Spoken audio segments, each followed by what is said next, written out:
భారత సైన్యం అమోఘ జ్వాల విన్యాసాన్ని ఎక్కడ నిర్వహించింది? ఉత్తరప్రదేశ్. భారత సైన్యానికి చెందిన దక్షిణ కమాండ్ వేగవంతమైన యాంత్రిక యుద్ధ సామర్థ్యాలను ప్రదర్శించడానికి ఉత్తరప్రదేశ్లోని బబినా ఫీల్డ్ ఫైరింగ్ రేంజెస్లో అమోఘ జ్వాల అనే విన్యాసాలను నిర్వహించింది. ఈ విన్యాసం నిజ సమయ డ్రోన్ ఆధారిత నిఘా మరియు లక్ష్య నిర్ధారణతో పాటు కాల్పులు మరియు వ్యూహాల సమకాలీకరణకు ప్రాధాన్యత ఇచ్చింది. 2026-27 బడ్జెట్లో ఇందిరమ్మ కుటుంబ జీవిత బీమా పథకాన్ని ఏ రాష్ట్ర ప్రభుత్వం ప్రారంభించింది? తెలంగాణ. తెలంగాణ ప్రభుత్వం 2026-27 బడ్జెట్లో ఇందిరమ్మ కుటుంబ జీవిత బీమా పథకాన్ని ప్రారంభించింది. ఈ పథకం రాష్ట్ర వ్యాప్తంగా ప్రతి కుటుంబానికి 5 లక్షల రూపాయల జీవిత బీమా కవరేజీని అందిస్తుంది. ఆదాయం లేదా సామాజిక వర్గంతో సంబంధం లేకుండా దీనిని సార్వత్రిక కవరేజీ పథకంగా మారుస్తూ సుమారు 1.15 కోట్ల కుటుంబాలకు ప్రయోజనం చేకూర్చడం దీని యొక్క లక్ష్యం. ఇది 2026 జూన్ 2 నుంచి అమల్లోకి వస్తుంది. కుటుంబంలో సంపాదించే వ్యక్తి ఆకస్మిక మరణం సంభవించినప్పుడు వారికి ఆర్థిక భద్రతను అందించేందుకు ఈ పథకాన్ని రూపొందించారు. రిజర్వ్ బ్యాంక్ ఆఫ్ ఇండియా ఆర్బీఐకి ఇనిషియేటివ్ ఆఫ్ ది ఇయర్ అవార్డును ఎవరు ప్రదానం చేశారు? Central banking London. లండన్ కేంద్రంగా పనిచేసే ఆర్థిక ప్రచురణ సంస్థ అయిన సెంట్రల్ బ్యాంకింగ్ తన 13వ వార్షిక సెంట్రల్ బ్యాంకింగ్ అవార్డుల కార్యక్రమంలో రిజర్వ్ బ్యాంక్ ఆఫ్ ఇండియా ఆర్బీఐకు ఇనిషియేటివ్ ఆఫ్ ది ఇయర్ అవార్డును ప్రదానం చేసింది. సైబర్ మోసాలను తగ్గించడానికి ప్రత్యేకమైన సురక్షితమైన డొమైన్ వ్యవస్థను రూపొందించిన మొదటి దేశంగా నిలిచినందుకు సురక్షితమైన .bank.in డొమైన్ను ప్రవేశపెట్టినందుకు ఆర్బీఐ ఈ గుర్తింపును పొందింది. ఇటీవల 15వ శతాబ్దపు తెలుగు శాసనం ఎక్కడ కనుగొనబడింది? రామచంద్రపుర అగ్రహారం, గుంటూరు. గుంటూరు నగరంలోని రామచంద్రపుర అగ్రహారంలో ఉన్న చారిత్రాత్మక లక్ష్మీ నరసింహస్వామి ఆలయంలోని ఒక రాతి స్తంభంపై ఒడిశా గజపతి పాలకులకు సంబంధించిన మధ్యయుగపు తెలుగు శాసనం ఒకటి కనుగొనబడింది. ఈ శాసనం మధ్యయుగపు చివరి కాలంలో ఒడిశా ప్రాంతానికి తీర ప్రాంత ఆంధ్రకు మధ్య ఉన్న రాజకీయ సాంస్కృతిక సంబంధాలపై విలువైన అవగాహనను అందిస్తుంది. ఇటువంటి శాసనాలు ప్రస్తుత ఆంధ్రప్రదేశ్లోని కొన్ని ప్రాంతాల్లో గజపతి రాజవంశం యొక్క పరిపాలన ఉనికిని మతపరమైన పోషణను స్పష్టం చేస్తాయని పండితులు భావిస్తున్నారు. టైమ్ మ్యాగజైన్ యొక్క 2026 సంవత్సరపు 100 గొప్ప ప్రదేశాల జాబితాలో ఏ ప్రదేశం చేర్చబడింది? శక్తి ప్రాణలాడ్జ్ ఉత్తరాఖండ్, ఒబెరాయ్ రాజ్గఢ్ ప్యాలెస్ మధ్యప్రదేశ్ మరియు మారోకేత్ జోధపూర్ రాజస్థాన్ ఈ 3 చేర్చబడ్డాయి. టైమ్ మ్యాగజైన్ యొక్క 2026 సంవత్సరపు 100 గొప్ప ప్రదేశాల జాబితాలో భారతదేశంలోని ఖజురహోలో ఉన్న ఒబెరాయ్ రాజ్గఢ్ ప్యాలెస్ కూడా ఉంది. మధ్యప్రదేశ్లోని ఒబెరాయ్ రాజ్గఢ్ ప్యాలెస్ ఖజురహో సమీపంలో 350 ఏళ్ల పురాతన ప్యాలెస్ను 65 గదుల రిసార్ట్గా పునరుద్ధరించారు. ఇక మారోకేత్ జోధపూర్ రాజస్థాన్ సుస్థిరతపై దృష్టి సారించే ఒక బోటిక్ ఫామ్ స్టే. ఇందులో చేత్తో తయారు చేసిన 10 కాటేజీలు ఉన్నాయి. ఇక మూడవది శక్తి హిమాలయ ప్రాణలాడ్జ్ అనేది ఇది ఉత్తరాఖండ్లోనే ఉంది. ఇది కాలినడకన మాత్రమే చేరుకోవడం జరుగుతుంది. హిందీకి 2025 సాహిత్య అకాడమీ అవార్డును ఎవరు అందుకున్నారు? మమతా కాలియా. హిందీ రచయిత్రి మమతా కాలియా తన ఆత్మకథ జీతేజీ అలహాబాద్కు గాను ప్రతిష్టాత్మక సాహిత్య అకాడమీ అవార్డు 2025ను అందుకున్నారు. ఈ పురస్కారంలో భాగంగా ఒక పలకం, ఒక శాలువ మరియు 1,00,000 రూపాయల నగదు బహుమతిని మార్చి 31, 2026న ప్రదానం చేయనున్నారు.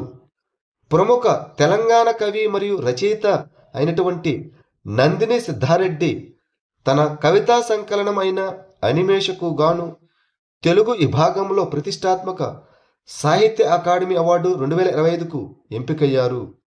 ప్రసూతి సెలవుకు ఎవరు అర్హులు అని సుప్రీంకోర్టు తీర్పు ఇచ్చింది. దత్తత తీసుకున్న తల్లులందరూ అడాప్టెడ్ మామ్స్.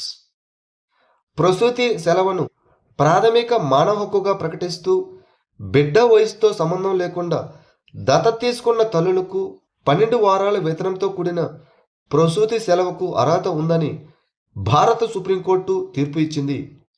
ఈ ప్రయోజనాన్ని 3 నెలలలోపు పిల్లలకు మాత్రమే పరిమితం చేసే నిబంధనను కోర్టు కొట్టివేసి దత్తత తీసుకున్న మరియు కన్న తల్లులకు సమాన హక్కులను కల్పించింది. 2026లో చెన్నైలోని ది మ్యూజిక్ అకాడమీ వారు అందించే సంగీత కళానిధి అవార్డుకు ఎవరు ఎంపికయ్యారు? జయంతి కుమరేష్. ప్రఖ్యాత వీణ విద్వాంసురాలు డాక్టర్ జయంతి కుమరేషు చెన్నైలోని ది మ్యూజిక్ అకాడమీ వారిచే 2026 సంవత్సరానికి గాను ప్రతిష్టాత్మక సంగీత కళానిధి పురస్కారానికి ఎంపికయ్యారు.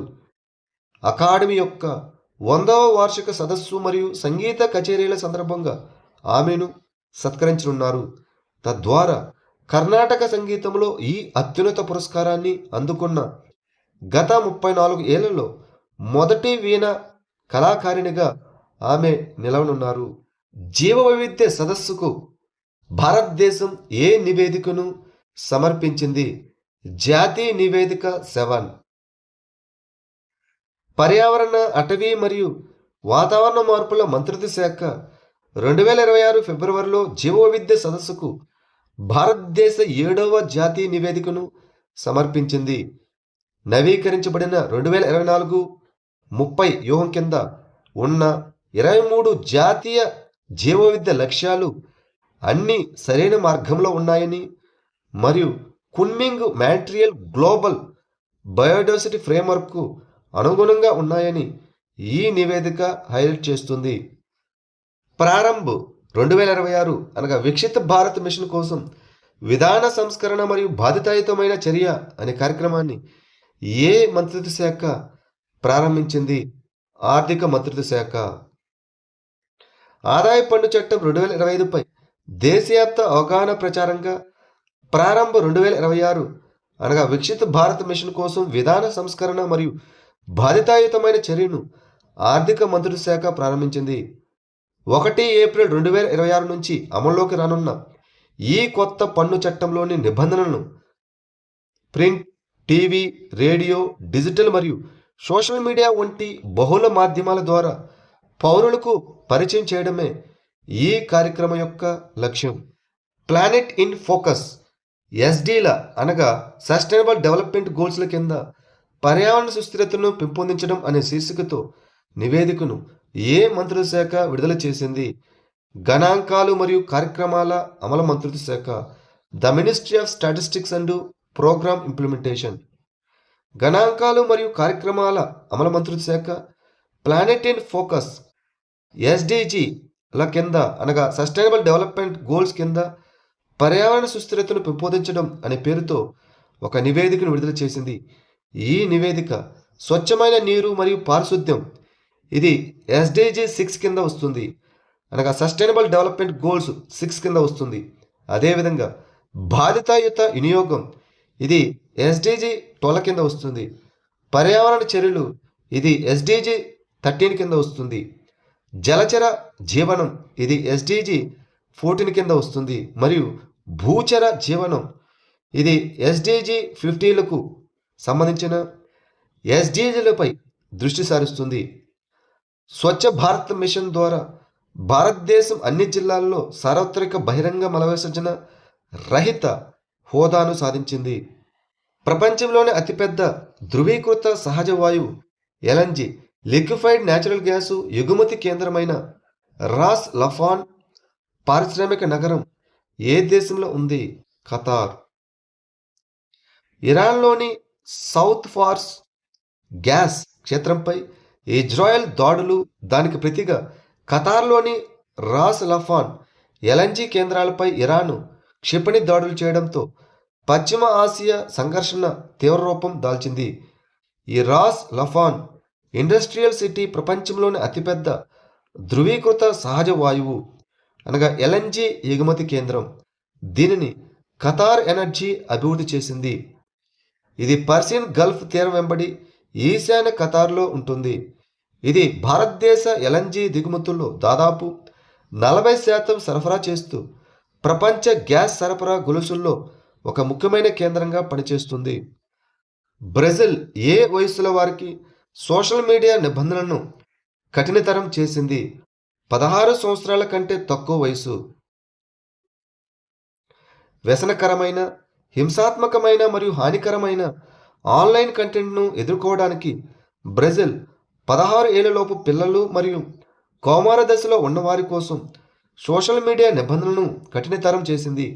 ఈ కొత్త చట్టం ప్రకారం ఈ వయస్సు వర్గంలోని వినియోగదారులు తమ ఖాతాలను తల్లిదండ్రులు లేదా సంరక్షకులతో అనుసంధానించుకోవాలి. వయస్సు ధృవీకరణను మరింత కఠినతరం చేయాలి మరియు మైనర్లను లక్ష్యంగా చేసుకునే ప్రకటనలను నిషేధించాలి. ఎంఎస్ఎంఈల కోసం ఉద్దేశించిన మ్యూచువల్ క్రెడిట్ గ్యారంటీ స్కీమ్ను ఏ సంస్థ అమలు చేస్తుంది? National credit guarantee trustee company limited.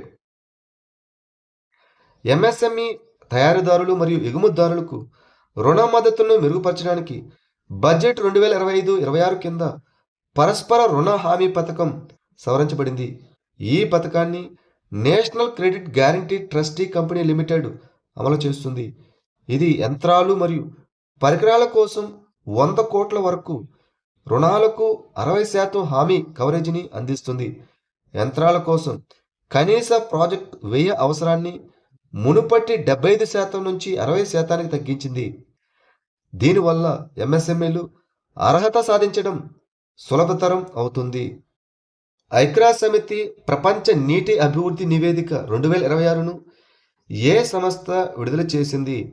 ఐక్యరాజ్య సమితి విద్య, శాస్త్రీయ మరియు సాంస్కృతిక సంస్థ అనగా UNESCO. United nations educational, scientific and cultural organisation. UNESCO విడుదల చేసిన ఐక్యరాజ్య సమితి ప్రపంచ నీటి అభివృద్ధి నివేదిక 2026 లింగ అసమానతకు మరియు నీటి లభ్యతకు మధ్య ఉన్న బలమైన సంబంధాన్ని నొక్కి చెబుతోంది.